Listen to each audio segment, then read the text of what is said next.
Olá, minhas amigas e meus amigos, a semana está terminando e eu queria ler para vocês o meu artigo que foi publicado em 38 jornais, ler e nas entrelinhas fazer comentários. Ele se refere a um fato que não foi muito comentado, não vi nos jornais, não vi nos noticiários, parece que não deram importância. Eu achei estranho. Então, eu escrevi um artigo sobre isso. E o artigo se chama Ponta Oca. Não esqueça de se inscrever e, ao final, de deixar o seu gostei ou não gostei.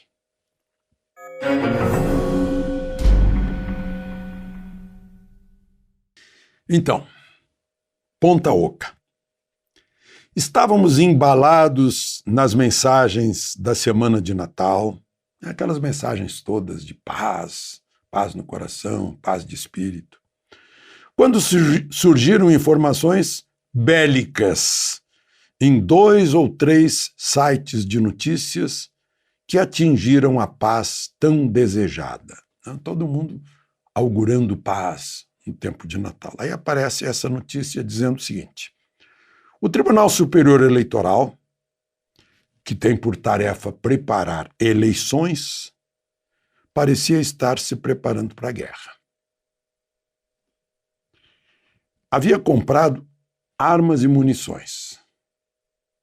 Essa era a notícia. TSE comprou armas e munições. No princípio, só havia me chamado a atenção nas notícias uma mesma informação que estava em todas, que o TSE havia comprado 39 mil projéteis. Aí eu me refiro a comentários desta semana, porque eu digo o seguinte: fiz ironia no meu canal do YouTube. Ora, se só tivesse comprado os projéteis, como iria arremessá-los? Com atiradeiras, estilingues, bodoques, fundas de Davi? Ou, se fossem grandes, por catapultas? Certamente, corrigi, os que redigiram essas notícias não sabem o que são projéteis, pois com certeza o tribunal comprou cartuchos. Eu não sei se é a cartilha Paulo Freire, o que está acontecendo, está cada vez pior. Eu vi outro dia uma declaração de Michele Bolsonaro se referindo ao marido. Ele disse, comentário dela, né? Ainda são sequelas da facada que recebeu. Sabe como é que saiu o noticiário? Sequelas com entre aspas, como se sequela fosse uma gíria. O jornalista não sabe que sequela está lá no dicionário, não é gíria, não. Meu Deus, mas enfim. Segundo parágrafo. Fui conferir no site do TSE. Será que é verdade? As compras eram anteriores ao Natal, embora a notícia tenha saído no Natal, e realizadas cautelosamente, pouco a pouco, por mês. Em agosto, o TSE comprou 30 pistolas calibre 9mm por R$ 66.707,86. Está lá no site do TSE. Em setembro, 10 armas de incapacitação neuromuscular, como está escrito lá, com 6 cartuchos cada, por R$ 58.887,70.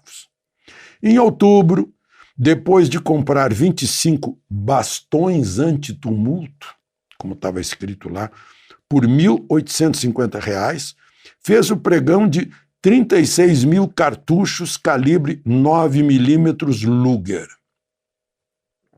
com pólvora química sem fumaça, a R$ 174.960. E no mesmo dia, 3 mil cartuchos do mesmo calibre, tipo mais P mais Expo 115GR, isto é, segundo o fabricante. Aí eu fui lá no site do fabricante.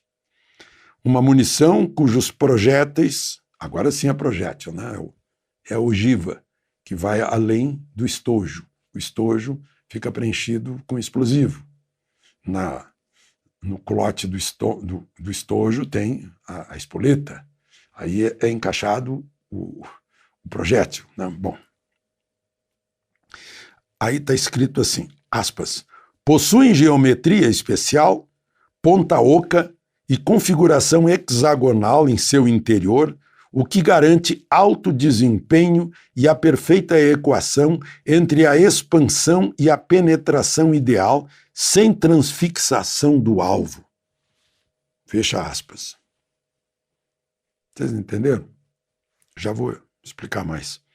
Todos já ouvimos falar dos projéteis de ponta oca, conhecidos também como os mortíferos hollow point, que se abrem para causar maior impacto e maior estrago e maior dano colateral no corpo do alvo.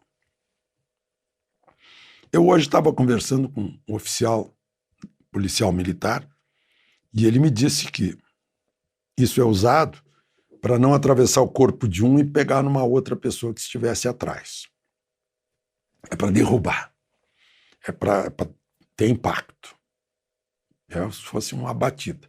Se pegar no fígado, não é simplesmente um projétil que atravessa o fígado. Facilmente de consertar, digamos. Faz um estrago enorme no fígado. Bom, vamos adiante. Também já ouvimos falar em Luger, de triste memória na Segunda Guerra. A gente vê em filmes aí toda hora, nas execuções sumárias de reféns italianos ou judeus em campos de concentração. Aí eu pergunto, para que isso? Sem dúvida, a Justiça Eleitoral tem direito à proteção, mas para isso há a Polícia Militar. Será que não acredita na Polícia Militar? Que é muito eficiente. Aqui em Brasília, eu conheço de perto. É muito eficiente. Muito preparada. Além de o judiciário não ser um poder desarmado, a Constituição prevê no artigo 142 que qualquer dos três poderes tem a iniciativa de convocar as Forças Armadas para a garantia da lei e da ordem. É bom lembrar que o artigo 144 da Constituição estabelece que segurança pública é exercida pela Polícia Federal, as polícias rodoviária e ferroviária federais, as polícias civis, as polícias militares e os corpos de bombeiros militares e as guardas municipais. Não há menção de outra força policial ao abrigo da Constituição. Então, não é segurança pública.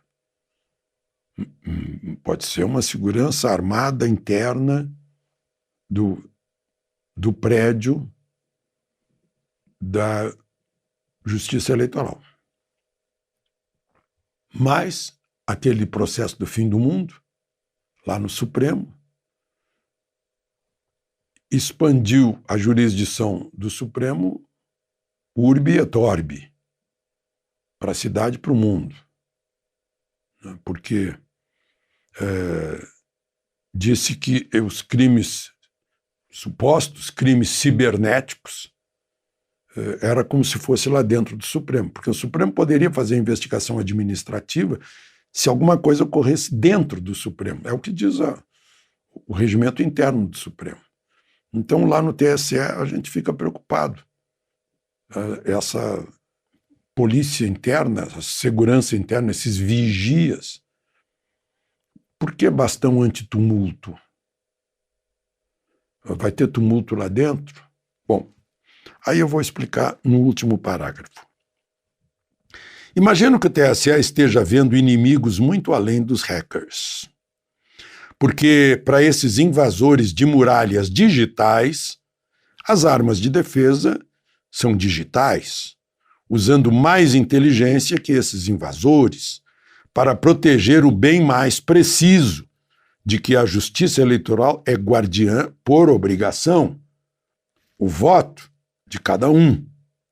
E contra hackers não fazem efeito armas convencionais, como cacetetes, armas de incapacitação, pistolas 9mm, munição sem fumaça, ogivas que se abrem para destruir corpos não digitais de carne e osso de eleitores e contribuintes que ajudaram com seus impostos a comprar o intimidador armamento.